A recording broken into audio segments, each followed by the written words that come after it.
क्षेत्र में इस वक्त ऐसा भीषण ड्रामा छिड़ चुका है जिसने दुनिया के सबसे बड़े सूरमाओं की बोलती बंद कर दी है। कहा तो सऊदी अरब, पाकिस्तान और तुर्की ने मिलकर मक्का समझौते की ऐसी हाक लगाई थी मानो रातों रात कोई नया शांति पुंज खड़ा हो गया हो। पर हकीकत यह है कि ये मुस्लिम भाईचारा हवा का एक हल्का सा झोंका भी नहीं सह पाया। यमन के हूती विद्रोहियों ने जैसे ही सऊदी अरब के कलेजे पर दो बारूद से भरे ड्रोन्स मार दिए, रियाद की आलीशान छतरी धड़ाम से नीचे आ गई। नाजुक अरामको ऑयल रिफाइनरी से लेकर नजान एयरपोर्ट की सैन्य छावनी तक धुएं का गुब्बार उड़ रहा है और समझौते वाले तथा कथित सुरक्षा के रखवाले ऐसे बौखला रहे हैं जैसे गधे के सिर से सी।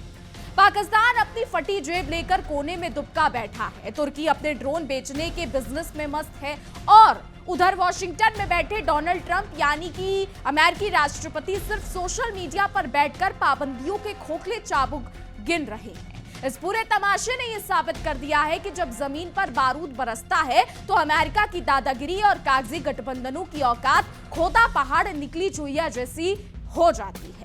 नमस्कार, बहुत स्वागत है आपका। विश्व युद्ध देख रहे हैं आप, मैं हूं आपके साथ शिखा व्यास।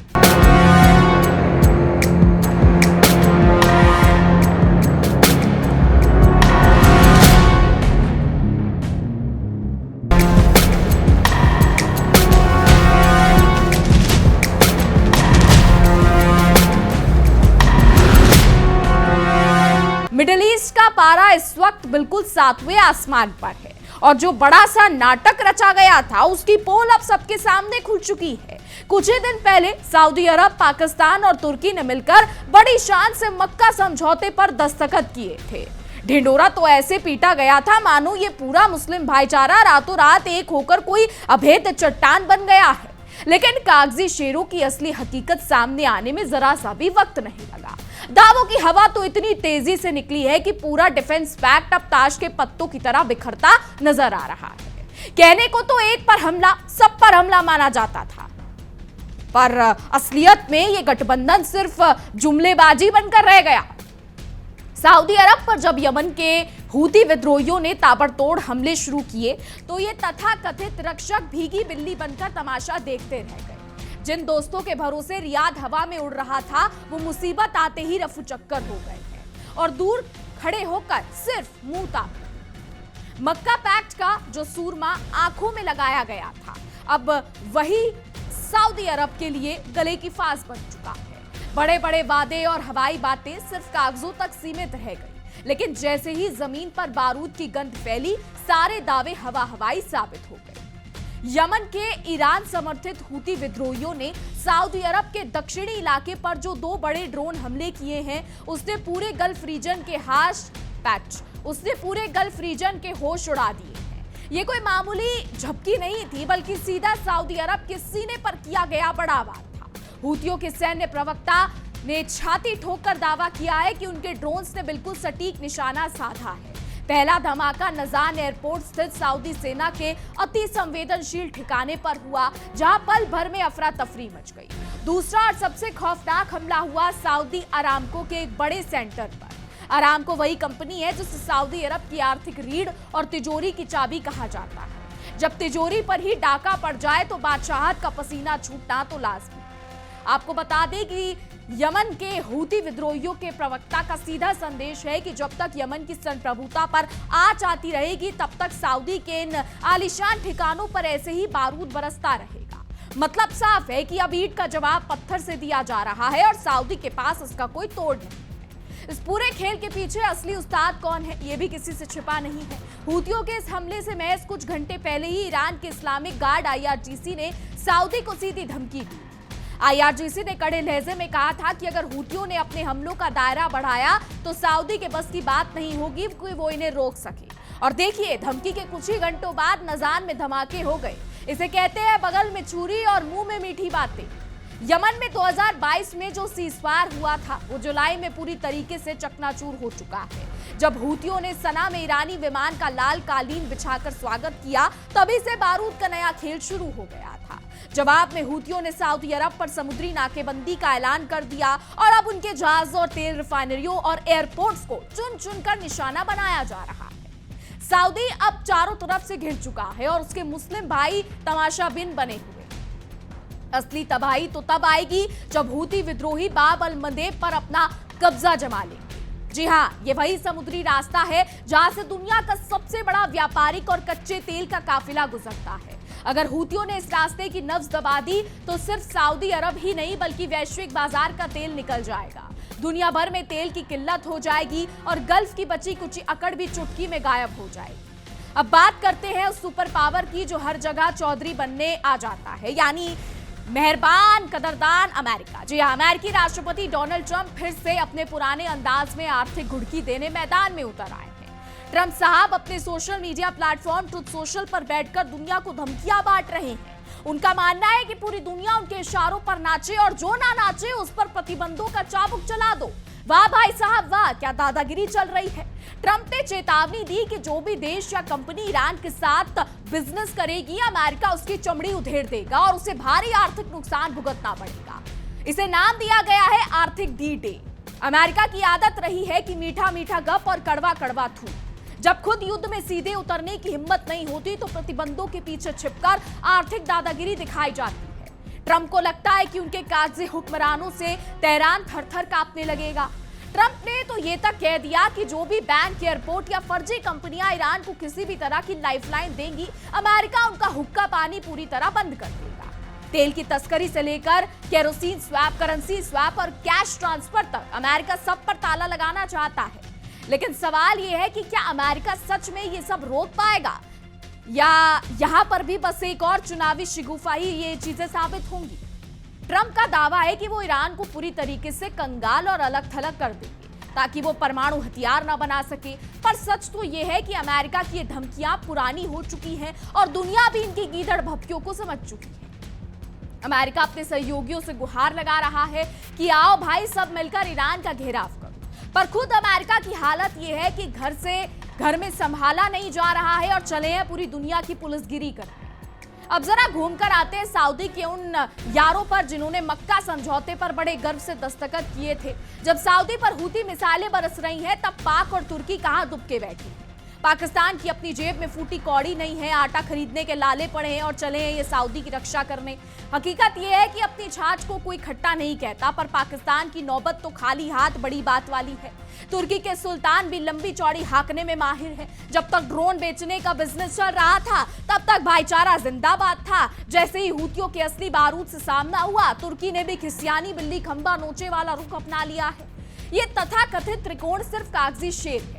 नेटो की तर्ज पर एक पर हमला सब पर हमला का ढोंग रचा गया था, पर आज जब सऊदी पर हमला हुआ तो बाकी दोनों देश अंधे के अंधे रह गए। अपने दीदे जो अपनी आंखें हैं उन्होंने बंद कर ली। इस पूरे तमाशे ने यह साफ कर दिया है कि रणनीतिक मजबूरी और दिखावे के भाईचारे में कितना बड़ा अंतर होता है। सऊदी ने अरबों डॉलर लुटाकर जो सुरक्षा चक्र खरीदा था वो पहले ही झोंके में उड़ गया।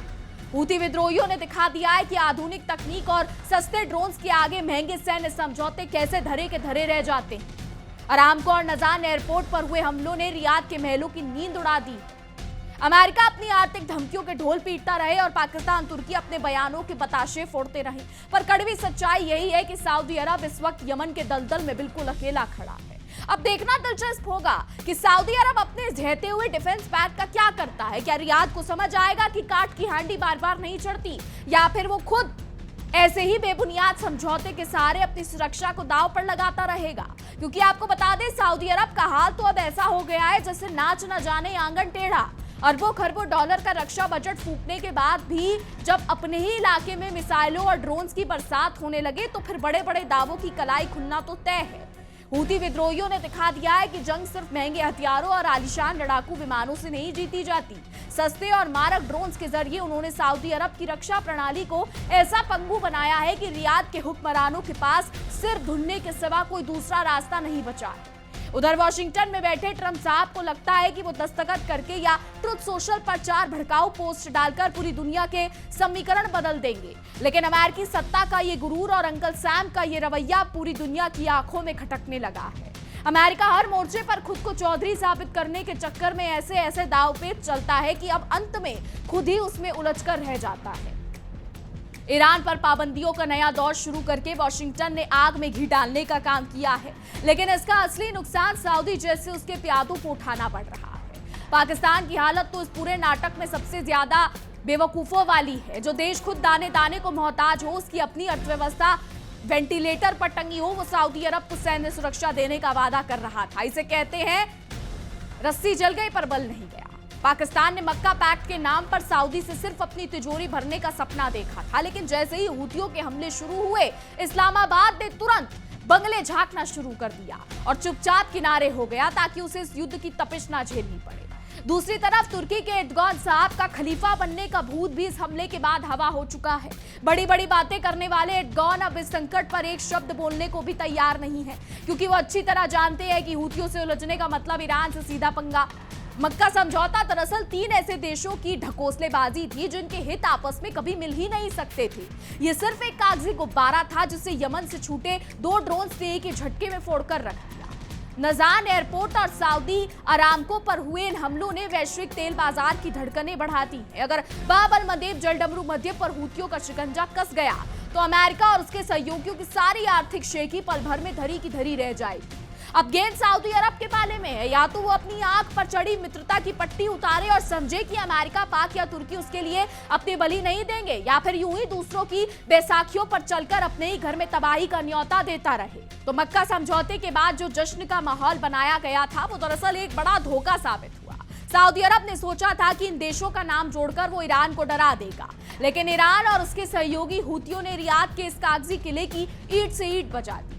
हूती लड़ाकों का संदेश साफ है, जब तक यमन की घेराबंदी खत्म नहीं होती, सऊदी अरब का कोई भी हवाई अड्डा, तेल का कुआं या सैन्य ठिकाना महफूज नहीं रहेगा। सऊदी अरब जो आग यमन में भड़का रहा था, अब वही लपटे उसके अपने घर तक पहुंच चुकी है। अमेरिका की नीतियां हमेशा से ऐसी रही है कि दूसरे के कंधे पर बंदूक रखकर चलाओ। आज भी वही हो रहा है। अमेरिका पीछे बैठकर बयानबाजी कर रहा है और मोहरे की तरह सऊदी अरब को आगे करके गल्फ की शांति को पूरी तरह दांव पर लगा रहा है। डोनाल्ड ट्रंप का यह दावा कि वो आर्थिक पाबंदियों से ईरान की रीढ़ तोड़ देंगे सिर्फ एक बुरा सपना लगता है। ईरान दशकों से ऐसे प्रतिबंध झेलता आया है और हर बार अमेरिका के थोपे गए आर्थिक युद्ध का जवाब अपने सहयोगियों के जरिए जमीन पर धमाके करके देता है। पाकिस्तान का इस पूरे घटनाक्रम में शामिल होना ही सबसे बड़ा मजाक था। जिस देश के पास अपने देश की सुरक्षा और अर्थव्यवस्था संभालने की औकात नहीं है, वो सऊदी अरब को हूथियों से बचाने चला था। हकीकत यह है कि मुसीबत देखते ही पाकिस्तान ने उल्टे पांव दौड़ लगा दी। तुर्की के एर्दोगान की नीति तो अपना काम बनता भाड़ में जाए जनता वाली रही है।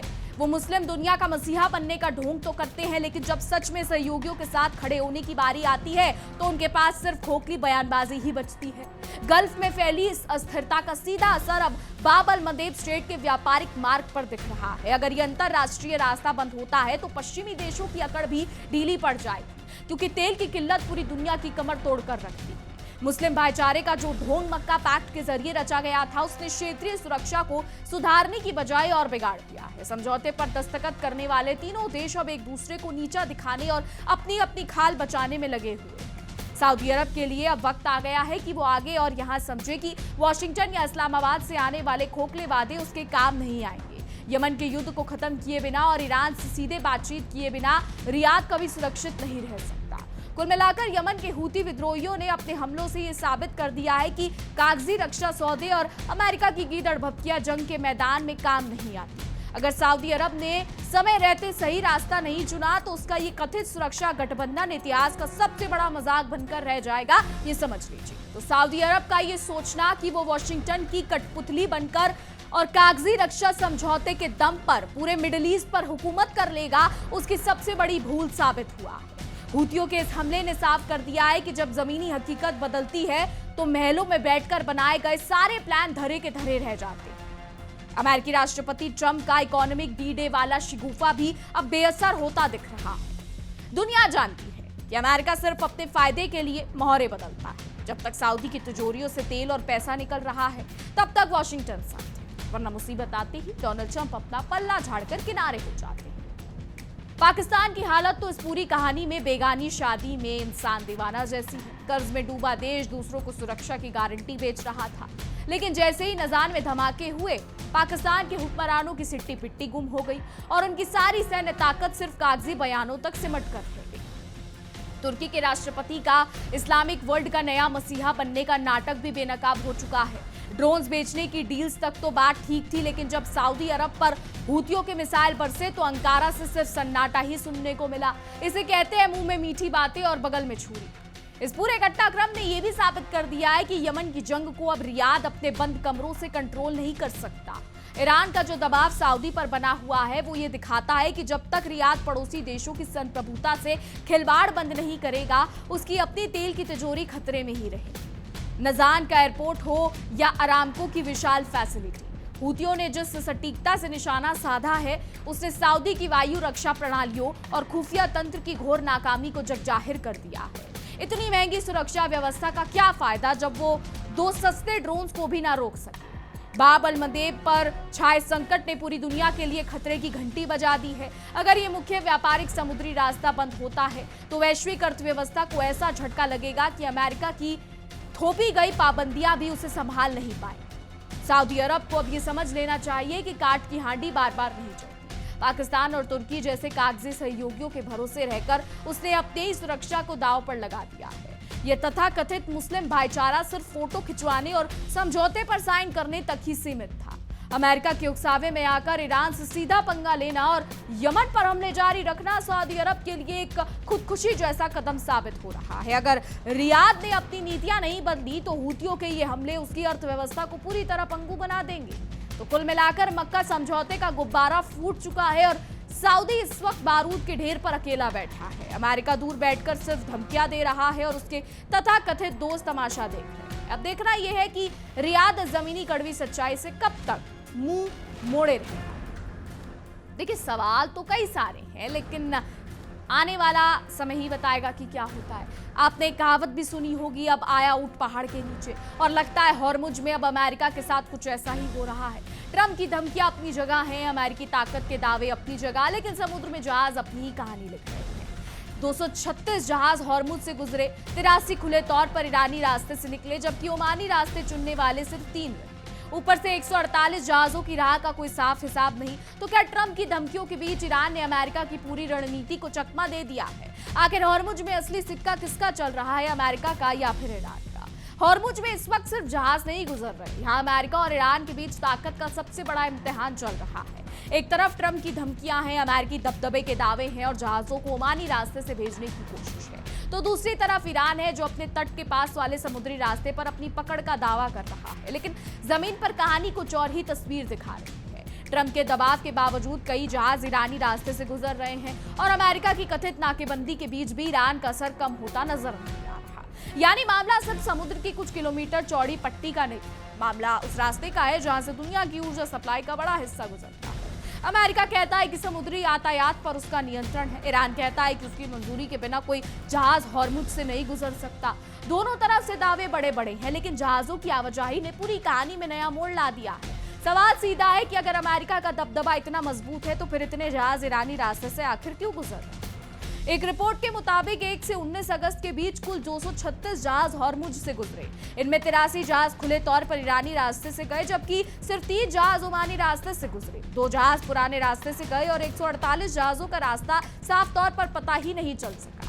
यानी तस्वीर में सबसे बड़ा हिस्सा वही है जिसे ट्रैक करना मुश्किल है। ऐसे में अमेरिका के उस दावे पर भी सवाल उठता है कि आखिर हॉर्मुज में वास्तविक नियंत्रण किसके हाथ में है। और सबसे दिलचस्प बात, तेल और गैस वाले जहाजों को लेकर समुद्री खुफिया कंपनी के मुताबिक 1 से 19 अगस्त के बीच 112 तेल, एलपीजी और एलएनजी ले जाने वाले जहाज हॉर्मुज से गुजरे। इनमें 21 जहाज खुले तौर पर ईरानी रास्ते से गए और सिर्फ 2 जहाज ओमानी रास्ते से। बाकी के जहाजों का रास्ता साफ नहीं था। यानी जिस रास्ते पर अमेरिका अपना दबदबा बताने में लगा है, उसी रास्ते पर आंकड़े ईरान की मौजूदगी को नजरअंदाज करने की इजाजत नहीं दे रहे। तो हॉर्मुज से गुजरने वाले ज्यादातर जहाज अब अपनी पहचान या अपना रास्ता छिपा रहे हैं। कई जहाजों की राह साफ तौर पर पता नहीं चल सकी। इसकी एक बड़ी वजह एटॉमिक आइडेंटिफिकेशन सिस्टम है, वो बंद करना है। जहाज अब अपना ट्रांसपॉन्डर बंद कर देते हैं तो उनकी सही लोकेशन और वो किस रास्ते से गुजर रहे हैं इसका पता लगाना मुश्किल हो जाता है। यानी समुद्र में जहाज चल रहे हैं लेकिन उनकी चाल का पूरा हिसाब सामने नहीं आ रहा। युद्ध शुरू होने के बाद ईरान और अमेरिका दोनों ने अपने बिताए समुद्री रास्तों और नियमों के पालन नहीं करने वाले जहाजों को चेतावनी दी। कुछ मामलों में जहाजों पर हमले भी हुए। ऐसे माहौल में जहाज कंपनियों के सामने भी मुश्किल खड़ी है। कारोबार रोके तो नुकसान और रास्ता चुने तो खतरा। ऐसे में कई जहाजों ने अपनी ट्रैकिंग ही बंद कर दी। कह सकते हैं कि हॉर्मुज में समुद्री रास्ते अब सिर्फ नक्शे पर नहीं बल्कि जोखिम और दबाव के बीच तय हो रहे हैं। ब्रिटेन के थिंक टैंक एसोसिएट फेलो नील के मुताबिक ट्रांसपॉन्डर बंद करने से जहाज की आवाजाही कम दिखाई देती है, लेकिन इससे समुद्री सुरक्षा का खतरा भी बढ़ता है। यानी जो जहाज अपना रास्ता छिपा रहा है वो सिर्फ अपनी लोकेशन नहीं छिपा रहा बल्कि पूरे समुद्री ट्रैफिक की तस्वीर को धुंधला कर रहा है। फिर भी कुछ कंपनियां खतरे के बावजूद कारोबार जारी रखना चाहती हैं क्योंकि उन्हें लगता है कि इससे होने वाला फायदा जोखिम से ज्यादा है। अब सवाल यह है कि आखिर जहाज ईरानी रास्ते की तरफ क्यों जा रहे हैं। ईरानी रास्ता हॉर्मुज के उत्तरी हिस्से में ईरान के तट के पास है। ये लारक और केशम द्वीपों के करीब से गुजरता है और ईरान के बंदरगाहों और तेल टर्मिनलों तक जाता है। दूसरी तरफ ओमानी रास्ता हॉर्मुज के दक्षिणी हिस्से में ओमान के करीब है और ईरान के तट से दूर है। अमेरिका इसी रास्ते से जहाजों को गुजरने पर जोर देता है। अमेरिकी नौसेना की सुरक्षा में चलने वाले कई कमर्शियल जहाज भी ओमानी रास्ते का इस्तेमाल करते हैं, लेकिन आंकड़े बताते हैं कि खुले तौर पर ईरानी रास्ते से जाने वाले जहाजों की संख्या कहीं ज्यादा है। 83 जहाजों का ईरानी रास्ते से गुजरना और सिर्फ 3 जहाजों का ओमानी रास्ते से चुनना एक बड़ा अंतर दिखाता है। हालांकि 148 जहाजों के रास्ते का पता नहीं है, इसलिए पूरी तस्वीर पर अंतिम फैसला देना मुश्किल है, लेकिन उपलब्ध आंकड़े अमेरिका के दावे के लिए सवाल जरूर खड़े करते हैं। डोनाल्ड ट्रंप ने ओमान पर बमबारी की धमकी भी दे दी है। ओमान अमेरिका का सहयोगी है और हॉर्मुज की दूसरी तरफ ईरान के सामने स्थित है। स्ट्रेट का समुद्री इलाका ईरान और ओमान दोनों के अधिकार क्षेत्र में आता है। ट्रंप की धमकी का मकसद मस्कट को तेहरान के साथ हॉर्मुज का संयुक्त संचालन करने के समझौते से रोकना बताया गया है। यानी अमेरिका की रणनीति सिर्फ ईरान तक सीमित नहीं है बल्कि उसके सहयोगी ओमान पर भी दबाव बनाने की कोशिश इसमें शामिल दिखाई देती है। आने वाला समय बताएगा कि क्या होता है। फिलहाल हमारी आज की रिपोर्ट में बस इतना ही। तमाम खबरों के लिए देखते रहिए इंडिया डेली 24/7। देखिए इंडिया डेली 24/7 अब आपकी स्मार्ट टीवी पर। इंडिया डेली मौजूद है सभी डिजिटल प्लेटफॉर्म पर लाइव और लगातार। इंडिया डेली 24/7 हर दिन राष्ट्र को समर्पित।